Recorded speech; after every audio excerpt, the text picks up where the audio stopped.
ఎందుకంటే ఆ ఉద్యమము రాష్ట్రాన్నే సాధించింది, కానీ రాష్ట్ర ప్రజల ఆకాంక్షలను పూర్తిగా సాధించలేదు. కొంతవరకు విధ్వంసమైన తెలంగాణను పునర్నిర్మాణం చేయడానికి కొద్దిగా కష్టపడ్డారు ఇంతకుముందు పాలకులు, ఎందుకంటే వాళ్ళు ఉద్యమకారులుగానే ఉన్నారు కాబట్టి. కానీ ఆశించిన ఫలితాలు పూర్తిగా రాలేదు. ఇప్పటికీ గుట్టలు విధ్వంసం అయితేనే ఉన్నాయి. వాళ్ళ పాలనలో కూడా గుట్టల విధ్వంసం ఆగలేదు. ఇప్పటికీ నదుల సమస్య పరిష్కారం కాలేదు. ఇప్పటికీ మళ్ళీ ఓపెన్ కాస్ట్ మొదలైంది. మా సొంత ఊర్లో రామప్ప గుడినే బొందబెట్టే ప్రయత్నం జరుగుతూ ఉంది.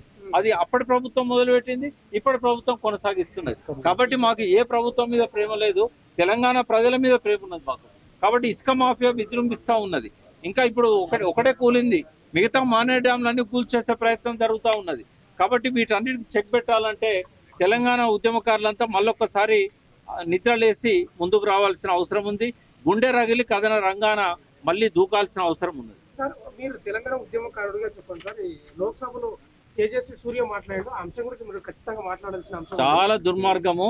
పాకిస్తాన్ ఇండియాతో ఎట్లా పోలుస్తారంటే, ఇప్పుడు నేను మీకు అందరికి ఆశ్చర్యకరమైన విషయం చెప్తాను.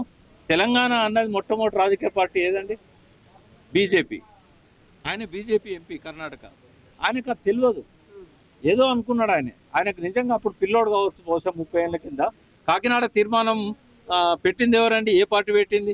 ఒక రహస్య పార్టీగా పీపుల్స్ వార్ సమర్థించింది. కానీ మొట్టమొదటి మన మెయిన్ స్ట్రీమ్ రికగ్నైజ్డ్ పార్టీలల్లో, జాతీయ పార్టీలల్లో, రాష్ట్ర పార్టీలల్లో కూడా ఎవరు అనని రోజుల్లో బీజేపీ అన్నది. విద్యాసాగరరావు గారు, కిషన్ రెడ్డి గారు వీళ్ళంతా వేదిక మీద ఉన్నారు, బండారు దత్తాత్రేయ గారు వీళ్ళంతా వేదిక మీద ఉండి ఒక ఓటు 2 రాష్ట్రాలను నినాదం ఇస్తే తెలంగాణ ప్రజలు నమ్మి 4 ఎంపీలను గెలిపించారు. ఆత్మచరణ్ రెడ్డిని, జితేందర్ రెడ్డిని వీళ్ళందరినీ గెలిపించిన తర్వాత తెడ్డు చూపెట్టిండు తెలంగాణకు.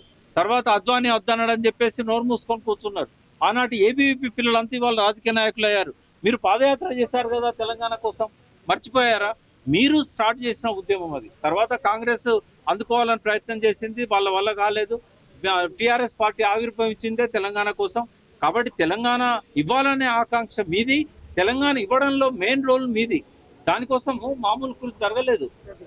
కేసీఆర్ గారు, జయశంకర్ సారు నరేంద్ర గారిని వెంటబెట్టుకొని సుదర్శన్ జీని కలిసి ఆర్ఎస్ఎస్ హెడ్ క్వార్టర్లో బంతి భోజనాలు చేసి నాగపూర్లో 2005లో మీరు తెలంగాణకు సపోర్ట్ చేస్తూ మీరు నిర్ణయం తీసుకోండి అంటే, వాళ్ళు ఇది ఒక్కటి కదిలిస్తే దేశమంతా మళ్ళా కదులుతుంది అంటే, ఈ చిన్న రాష్ట్రాలు మీ సిద్ధాంతం.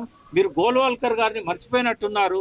బంచ్ ఆఫ్ థాట్స్ అనే బుక్, పాంచజన్యం అనే బుక్లో గోల్వాల్కర్ గారు స్పష్టంగా రాశారు, చిన్న రాష్ట్రాలు అనేది ఆర్ఎస్ఎస్ సిద్ధాంతం అని చెప్పినాక సుదర్శన్ జీ గారికి ఇంకేం మాట్లాడాలో అర్థం కాక అప్పటికప్పుడు రాజ్నాథ్ సింగ్ బీజేపీ జాతీయ అధ్యక్షుడు ఫోన్ చేసి మీరు సపోర్ట్ చేయండి అని చెప్పిన తర్వాతనే సుష్మా స్వరాజ్ కానీ, అరుణ్ జైట్లీ కానీ తెలంగాణ కోసం గట్టిగా నిలబడ్డాడు.